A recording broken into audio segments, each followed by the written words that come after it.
Hər birinizə salam, mən Elsəvər Əmirli. Bugün sizlərlə Pythonda olan map konstruktorunun abituriyent səviyyəsində bizdə harda köməyimizə çatacağın və ya nə cür istifadə edə biləcəyimizə baxacağıq. İlk öncə gəlin map konstruktoru nədir, nə iş görür bir öyrənək. Map konstruktoru hər hansı bir iterasiya oluna bilən obyektin üzərində gəzir və bizim verdiyimiz funksiya obyektin hər bir elementinə tətbiq edir. Məsələn, istənilən iterasiya oluna bilən obyekt. Bunlar nədir bizim üçün? String və listlər var indi abituriyent səhifəsində. Bilirik ki, string və listə indeksinə müraciət edə bilirik, üzərində gəzə bilirik, həmçinin for. Yəni iterasiya olunan bir şey. Tutaq ki, deyək bir dənə listimiz var. Yəni, içində də olsun, gəl içində belə bir şeylər olsun.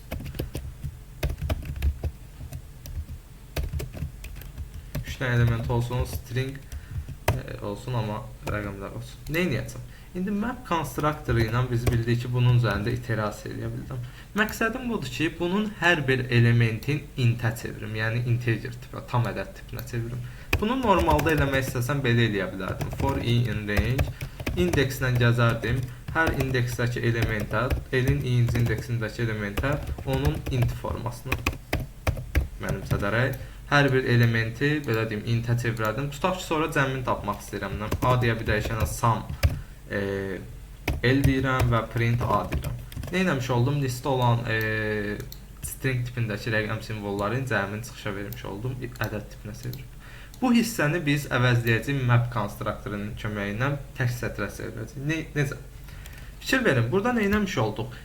Listin, yəni iterasiya oluna bilən obyektin hər bir elementinə int funksiyasını tətbiq elədim. Bunu belə yazıram.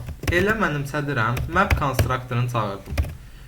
Hansı funksiyanı tətbiq edəcəm, burada göstərir. Hansı funksiyanı tətbiq edəcəm, birinci onu verirəm. Tutaq ki, mən int funksiyasını tətbiq eləmək istəyirəm. Vergül, nəyə tətbiq eləmək istəyirəm? L listinə. Əla. Baxın, bu səni bir dənə ctrl-x eləyək, print L deyək. Bu bizə nəticədə nə eləyəcək? L listinin hər bir elementin intə çevirəcək, geriyə map obyekti qaytaracaq. Çünki map özü də bir tipdir, yəni bir klassdır əslində. Map obyektini qaytaracaq və fikir verin, biz burada ədədləri bariz şəkildə görə bilmirik. Ona görə bunu da direkt mapdən qaydan nəticəni mən çevirirəm listə. Yəni normal listimizə. İndi rahatlıqla bunun içindəki ədədlərin ədəd tipdə olduğunu indi bu formada gördük. Gəlin burada da A deyə bir dəyişənə mənimsədək sum L. Və görəcək ki, burada L-i çıxışa verməyək, A-nı çıxışa verək və görəcək ki, listəki elementləri cəmləmiş oldum. Listəki elementləri rahatlıqla cəmləmiş oldum. Belə eləyək, rahat görsəniz. Əla. Nə etmiş olduq? L listinin hər bir elementinə int funksiyasını tətbiq edədik. Bu int funksiyası olmayıb başqa bir funksiya ola bilər. Məsələn, belə bir şey. Bir dənə stringimiz var içində. Biraz yazılar olsun belə.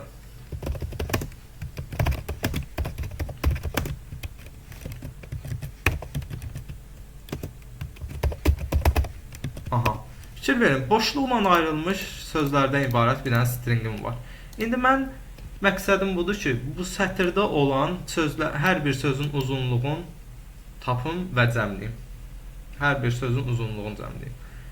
Buna aid bir nümunədə yazmışdıq. Elə gəlin o nümunə üzərindən gedək. Nə deyir? Klaviaturadan aralarında bir boşluq simvolu olmaqla sözlərdən ibarət sətir daxil olunmuşdur. Əla. Gəlin elə bu nümunə üzərindən gedək. Tutaq ki, A-ya mənim sətrim input. Bu mənim bir boşluq simvolu ilə sözlərdən ibarət sətrim. Gəlin direkt burada split eləyərək çevirdim listə.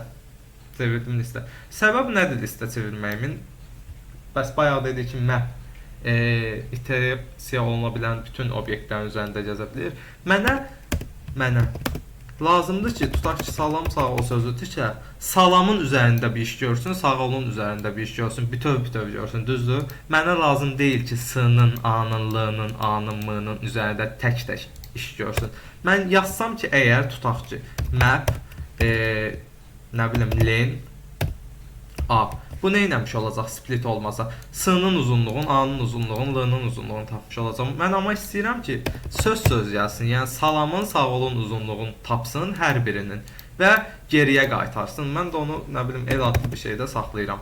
Uzunluqlarını tapdı, geriyə qaytardı, map obyekti qaytardı. Mən yenidən bunu listə çevirdim, elədim list.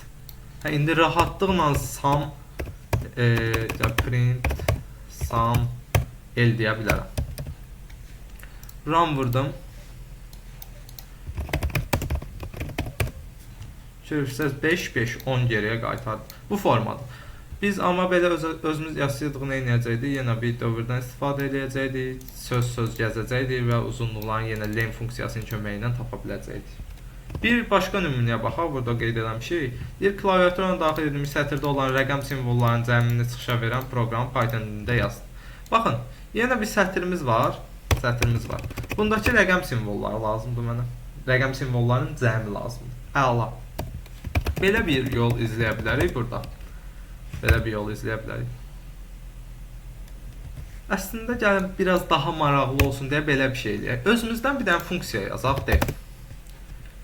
F tutaq ki funksiyası içinə bir dənə dəyər alır. Əgər dəyər ədəd tipindədirsə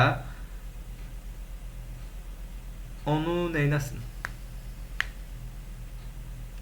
Geriyə qaytarsın, ədəd tipində deyilsə, tutaq ki ədəd tipindədirsə geriyə 1 qaytarsın, deyilsə 0. Belə bir şey eləyək. If n, əslində belə bir şey eləyə bilərik. n.is digit deyə bir funksiyası var stringin. Bunu da görmüş olaraq burada. Əgər ədəddirsə deməkdir. Əgər ədəddirsə. Və yaxud normal bildiyimiz kimi n böyük deməli böyük bərabər olmalıdır 0-dan n kiçik bərabər olmalıdır 9-dan. Bu aralıqdadırsa ASCII cədvəlinə görə. Bu deməli mənim üçün ədəddir. Return edirəm geriyə nəyi? 1-i. Əks halda return edirəm 0-ı. Niyə else yazmalıyıq? Çünki funksiyanın işi geriyə dəyər qaytarmalıdır. Bu işləsə onsuz funksiya bitəcək, gedib bura çıxmayacaq. Əla. İndi burada nə edək? Bir dənə for yazaq. For in a. Yəni list götürək boş. If f funksiyasının içinə i-ni yolladım. Qaydan dəyər 1-dirsə elə append eləyirəm i-ni. Yəni i rəqəmdirsə elə yığıram. Əla. Elə indi yığdım rəqəmləri. Yaxşı. Rəqəmləri hansı formatda yığmışam? Mən string formatındadır da. Fikir versəz a stringdir, i də onun kopyası olur bir-bir elementlərin stringdir. Mən sürətli bir şəkildə map'in köməyi ilə mən bunun içindəkiləri intə çevirə bildim. Çevirdim. Əla. Əlimdə rəqəmlər var, sətirdə olan rəqəmlər var. Hamısı da int tipindədir. Cəmini tapmaq istəyirəm. Burada bir dənə belə eləyib sum yazsam, şimdi bu qədər. Print l.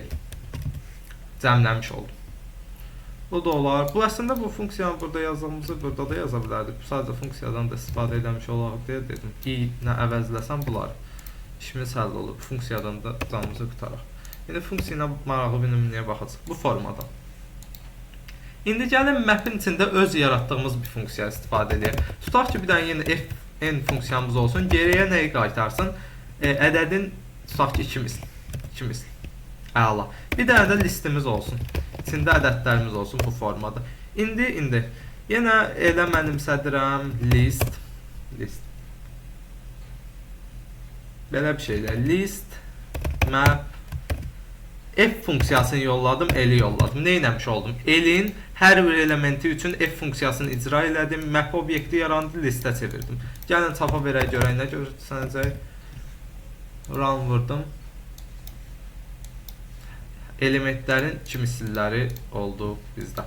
Əla. Deməli map'i bu formada da istifadə edə bilərik. Hər bir elementin üzərində görmək istədiyim şey görürəm və nəticə də geri qaytarır. Belə. Bugünkü videomuz bu qədər. Növbəti videolarda görüşmək ümidi ilə like atıb, komment bildirməyi unutmayaq. Əgər yeni hansısa bir xüsusi hissiyat oxunmağımız istəsək, onda yorum hissəsində şərh hissəsində bildirə bilərsiniz. Sağ olun, salamat qalın.